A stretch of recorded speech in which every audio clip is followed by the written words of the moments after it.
Telugu digital media network లో political కేటగిరీలో #1 కేవలం 72 గంటల్లో 1,50,00,000 వ్యూస్ పైగా పాపులర్ టీవీ నెట్వర్క్. కానీ మీరు పదే పదే గత ప్రభుత్వం గురించి మాట్లాడుకుంటారు. ఆ పని చేసిన అదే ప్రభుత్వం అని చెప్పేసి, ఈ పని చేసిన అదే ప్రభుత్వం అని చెప్పేసి మీరు పదే పదే బీఆర్ఎస్ ప్రభుత్వం గురించి మాట్లాడుతున్నారు. అలాగే మాజీ సీఎం కేసీఆర్ గురించి మాట్లాడుతున్నారు. కానీ మీరు ఏం చేస్తున్నారో 6 గ్యారెంటీ స్కీమ్ల అమలు ఎట్లా, రైతు బంధు ఎట్లా ఇస్తారు, రుణమాఫీ ఎట్లా చేస్తారని మాట్లాడతలేరని చెప్పేసి బీఆర్ఎస్ నాయకులు చెప్తున్నారు.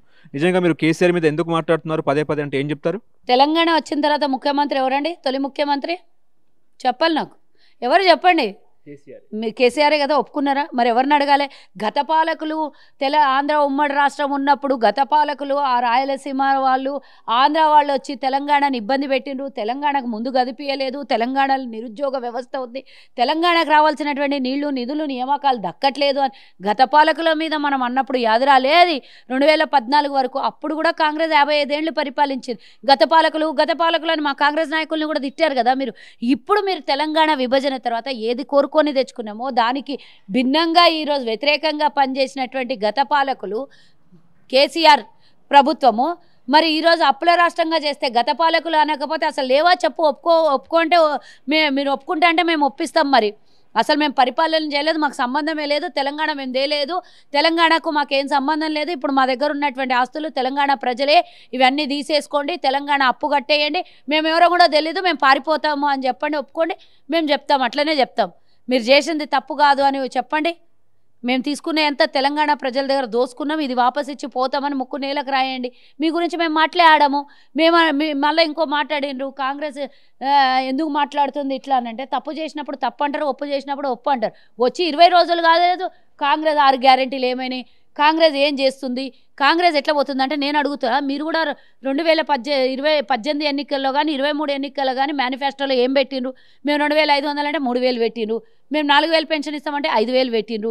మేము గ్యాస్ 500 అంటే మీరు 400 అన్నారు. మరి ఇవన్నీ ఎట్లా ఇస్తారో మీరెందుకు చెప్పలేదు? పోనీ మీరు అధికారంలోకి వస్తే ఎట్లా వివరంగా 400 గ్యాస్ ఎట్లా వస్తుంది మీకు అని మీరు ఏమైనా వివరణ ఇచ్చిండ్రా? అది మేనిఫెస్టోలో పెట్టిండ్రా?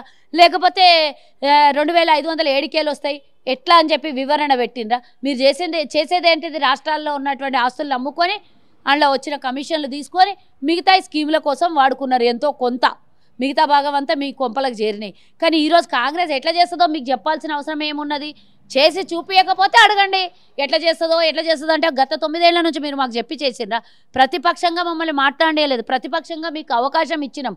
మేమేమంటున్నామంటే కేసీఆర్ చేసిన దోపిడీ బంద్ చేస్తే చాలు, తెలంగాణకి ఇచ్చినటువంటి వాగ్దానాలు నెరవేరుతాయి, తెలంగాణకి ఇచ్చినటువంటి హామీలు పూర్తి స్థాయిలో మేము నెరవేరుస్తాము అని చెప్తున్నాం. కేసీఆర్ దోపిడీ చూసిండు కదా, 23 ల్యాండ్ క్రూజర్స్ కథ చూసిండు కదా, 22 ల్యాండ్ క్రూజర్స్ గిట్లా దోపిడీనన్నిటి నాపుతుంది. 70 కోట్లు ఎంత పనికి వస్తుంది? ల్యాండ్ క్రూజర్ ఎవరైతే మంత్రులకు వాడతారు లేకపోతే బయట నుంచి వచ్చిన విఐపీలకు వాడతారని చెప్పేసి బీఆర్ఎస్ నాయకులు చెప్తున్నారు.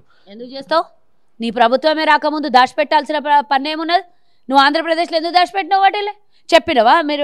మీరు అందరు రాజీనామాలు చేసేటప్పుడు లెక్కపత్రాలు ఇచ్చేటప్పుడు అవి రాసిన అలా ఏడుండే?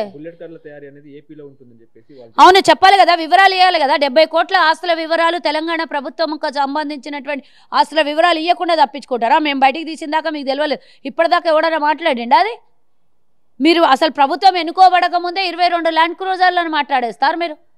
ఇప్పుడు ఉన్నాయి సరిపోతలేవా? 10 ఏళ్ల నుంచి మీరే తగలబడ్డారు కదా. ఆ 10 ఏళ్ల నుంచి ఉన్నటువంటి వెహికల్ సరిపోక మళ్ళీ 22 వెహికల్ కావాలన్నా? అసలు ప్రగతి భవన్ నుంచి ఫామ్ హౌస్ పోనీకి ఒక 25 బండ్లు పోవాలి, రానికో 25 బండ్లు పోవాలి. రోజు దాంట్లో డీజిల్ పెట్రోల్ కొట్టియాలి, దాని వెనకాల డ్రైవర్లు, దాని వెనకాల మొత్తం వ్యవస్థ పనిచేయాలి, దాని వెనకాల అప్పులు అయిపోతుంటుంది రాష్ట్రం. గిట్లా పని చేసుకుంటే పోతే సర్కార్ నాకు ఇచ్చేసిన రాష్ట్రాన్ని ఇంకా సరిపోలేదా?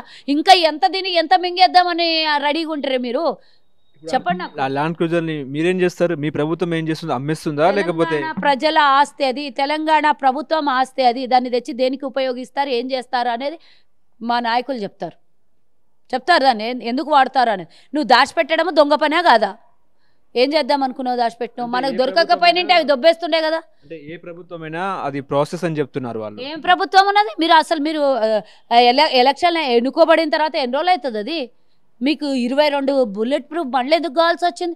ఆల్రెడీ కేసీఆర్వి తీసుకొని పోయి ఆడ పెట్టాల్సి వచ్చింది. 9 నెలల కింద వాడుకున్న బండ్లు ఇప్పుడు మళ్ళీ ఆక్షన్కి పెట్టాను రెడీగా అయిన రా బండ్లకి. మళ్ళీ ఇంకా 22 ఎందుకు తక్కబడ్డాయి? ఎవరికి ఇస్తారు బుల్లెట్ ప్రూఫ్లో? ఒక ముఖ్యమంత్రికే కదా ఇచ్చేది. ఎవరికి ఇస్తారు? ఆల్రెడీ మంత్రులకే ఇచ్చినాం అనుకుందాం. ఒకటి మంత్రుల దగ్గర ఆల్రెడీ బండ్లు లేవా? మళ్ళీ ఈ 22 కొత్త బండ్లు ఎవరికి ఇస్తారు? ఏమన్నా రాష్ట్రం